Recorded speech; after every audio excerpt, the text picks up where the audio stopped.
బట్ల పెనుమరిలో MLA Varla Kumar రాజా పర్యటించారు. పర్యటనలో భాగంగా గ్రామంలో నాగలక్ష్మిని వర్లకుమార్ రాజా పరామర్శించారు. ఇటీవల విద్యుత్ షార్ట్ సర్క్యూట్తో నాగలక్ష్మిలు దగ్ధమైంది. ఈ మేరకు బాధిత మహిళకు అన్ని విధాలా ఆదుకుంటామని హామీ ఇచ్చారు. చదువుల లక్ష్మి, వివేక్ వర్ధన్ ఈ దంపతులు కొన్ని సంవత్సరాలుగా ఉంటున్నారు. ఎప్పటి నుంచో ఉన్న ఇల్లు చాలా స్ట్రాంగ్ కన్స్ట్రక్షన్. ఒక రకంగా వీళ్ళిద్దరు ప్రాణాలతో బయటపడ్డారంటే ఒక అద్భుతాన్ని చెప్పాలి.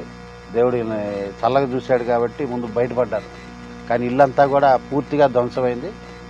ఏదైతే షార్ట్ సర్క్యూట్ అనుకుంటున్నారు, ఇల్లు మొత్తం కూడా అన్ని మొబైల్ ఫోన్ ఉంది, తగలబడిపోయి ఉంది. అదేవిధంగా ఫ్యాన్లు, ఇంట్లో బట్టలు, కట్టు బట్టలు కూడా ఒక రకంగా ఏమి పట్టుకోలేకపోయారు. బీరువాలో ఉన్న సామాగ్రి అంతా కూడా తగలబడిపోయింది. చాలా దురదృష్టకరమైన సంఘటన. మరి ఈ సంఘటన జరిగినప్పుడు నేను అసెంబ్లీలో ఉండటం జరిగింది. ఈరోజు ఈ కుటుంబానికి, లక్ష్మి గారికి కానీ వర్ధన్ గారికి కానీ